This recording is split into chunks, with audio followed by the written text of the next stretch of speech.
Hello friends. आज हम English को कुछ विस्तार से जानने का प्रयास करेंगे, जो कि ग्रामर का पार्ट है। जो जो पार्ट्स ऑफ स्पीच होते हैं उसके आठों भाग को हमने एक शॉर्ट फॉर्म में लिखा है, और इसको और भी आगे हम विस्तार से बताने का प्रयास करेंगे। लेकिन पहले मैं जो है इसे शॉर्ट फॉर्म में बताने का प्रयास करूंगा। जैसे आप देख सकते हैं, बात करते हैं पहला नंबर पार्ट्स ऑफ स्पीच के। तो पार्ट्स ऑफ स्पीच जो होता है वो केवल टोटल मिलाकर के कुल जैसे 8 होते हैं।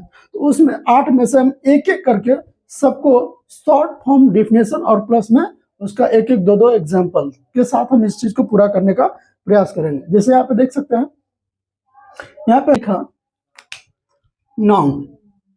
Noun is naming word. Noun क्या है? एक जैसे शॉर्ट फॉर्म में अगर बात करा जाए तो नाउन का मतलब एक तरह से नाम होता है। दुनिया में कोई भी ऐसा वस्तु नहीं है जिसका नाम नहीं है, और जिसका नाम नहीं है वो किसी न किसी तरह से नाउन के अंतर्गत आता है। क्योंकि नाउन के जो कितने भेद होते हैं आपको पता है, यानी कितने होते हैं आपको 5 होता है। जैसे आप देखते हैं नाउन नेमिंग वर्ड कैसे है। तो the sunrise in the east, यानी सूर्य किधर उगता है? पूर्व की ओर होता है। पूर्व क्या है? एक नाम है। क्या नाम है? दिशा का नाम है, यानी उत्तर दक्षिण पूर्व पश्चिम। ये क्या हो गया? ईस्ट, यानी कि हो गया नाम हो जाएगा। बात करते हैं कि राम इज ब्रेव बॉय। तो राम क्या है? बहादुर लड़का है। तो आखिर नाम किसका लिया जा रहा है? राम का। किसका नाम लिया जा रहा है? फिर यहां पर दिया कि NCERT book is good. NCERT जो किताब है वो बहुत अच्छी है। आखिर इस किताब का नाम ले लिया गया है। इसमें प्रॉपरली बोला नहीं गया, लेकिन फिर भी क्या है, नाउन के अंतर्गत ही आएगा। बात करते हैं प्रोनाउन का दूसरा number, words use instead one noun, यानी कि जो शब्द जो संज्ञा के बदले आता है तो उसको क्या बोलते हैं? प्रोनाउन कहते हैं। जैसे यहाँ पर बात करा जाए, यहाँ पर लिखा है it is rise in the east. अब इट का जो प्रयोग किया गया सन राइज, सन की जगह पर किया गया। तो सन क्या है? किसी का नाम है, सूर्य तारा है। तो उसकी जगह पर हम लोग क्या किए? It is rise in the east कर दिया है। फिर यहाँ पे हम लोग लिखे हैं कि he is a brave boy, यानी कि वह जो है बहादुर लड़का है। जैसे राम इज ब्रेव बॉय लिखे हैं आपने, तो राम की जगह पर क्या कर दिया? ही लगा दिया। क्यों? क्योंकि राम एक लड़का है और लड़के के लिए ही का प्रयोग किया जाता है। थर्ड नंबर दिया है एडजेक्टिव्स, यानी कि मॉडिफाई अ नाउन और प्रोनाउन। एडजेक्टिव क्या होता है? जो संज्ञा और सर्वनाम की विशेषता को बताता है। जो संज्ञा और सर्वनाम की विशेषता बताता है उसी को हम लोग क्या बोलते हैं? एडजेक्टिव बोलते हैं। जैसे यहाँ पर देखिए, द सन इज ब्राइट। सूर्य क्या है? चमकीला है। सूर्य क्या है? चमकीला है। और आगे दिया है कि Ram is a different boy. Different जो इस शब्द जो किया जा रहा है, जैसे ब्राइट हो गया, डिफरेंट हो गया, ये जो वर्ड है ये सब एडजेक्टिव है, जो किसी को मतलब कि गुण दर्शा रहा है। यहाँ पर वो आखिर उसमें क्या क्वालिटी है, या उसमें क्या क्वालिटी है, क्या उसमें गुण है, वो सारा चाहिए। सूर्य ब्राइटनेस है, यानी कि चमकीला है, और राम क्या है? डिफरेंट है बाकी लड़कों के बीच में। अब वर्ब की बात करें तो जिसमें होता है क्रिया। क्रिया से मतलब यही होता है जो किसी भी काम को करने या होने का बोध होता है। यहाँ पे हमने लिखा कि verb action, possession, thought, desire, state, being, it's are the state. यानी कहने का मतलब है कि कोई भी व्यक्ति किसी भी काम को करने या होने का बोध होता है वो वर्ब के अंतर्गत ही आता है। वर्ब के अंतर्गत ही आता है। फॉर एग्जाम्पल की अगर बात करा जाए तो Ram is reading a book. Ram क्या कर रहा है? किताब पढ़ रहा है, एक किताब पढ़ रहा है। तो यहाँ पे रीडिंग जो शब्द है पढ़ना है। पढ़ना क्या है? क्रिया है। पढ़ना क्या है? क्रिया है। फिर यहाँ पर दिया आई एम टायर्ड, यानी कि मैं थका हूं। मैं थका हूं। यहाँ पे जो है टायर्ड, ये भी क्या है? क्रिया है।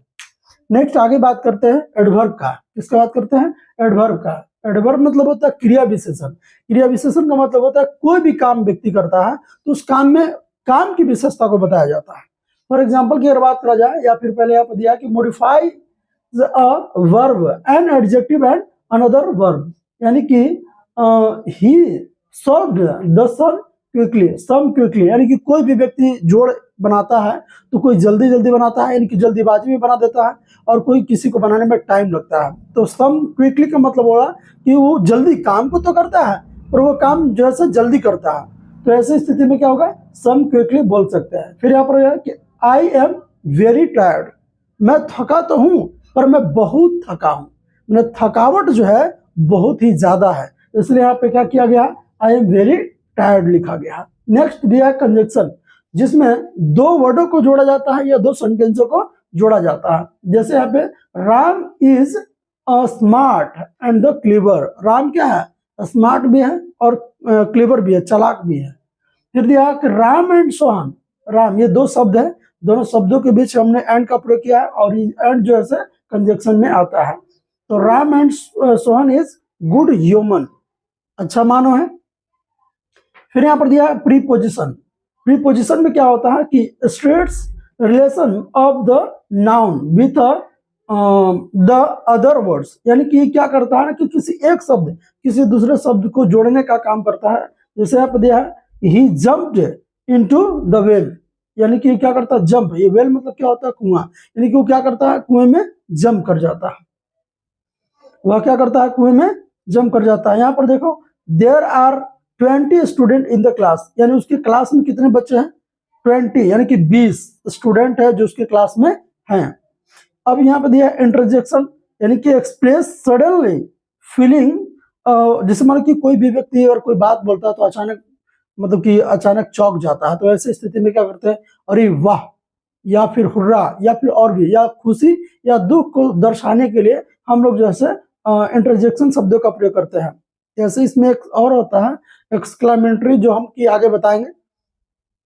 जैसे hurrah, India is on the match, है ना? इंडिया क्या कर रहा है? हुर्रे, ऐसे बोलते हैं ना, हुर्रे, यानी कि hurrah, India is on the match, यानी भारत जो है मैच जीत चुका है। Bravo, bravo, bravo, the team had the perform well, यानी कि जो खिलाड़ी जो जितने लोगों ने खेला है बहुत ही अच्छा खेला है। तो ये थैंक्स फॉर वाचिंग, जो आपने इस वीडियो को पूरी तरह से देखा, है ना? अगर इस वीडियो को अगर देखने में अगर आपको अच्छा लग रहा होगा तो आप इस चैनल को सब्सक्राइब करेंगे, लाइक करेंगे और बेल आइकन को जरूर दबाएंगे और ज़्यादा से ज़्यादा अपने दोस्तों के पास शेयर करेंगे।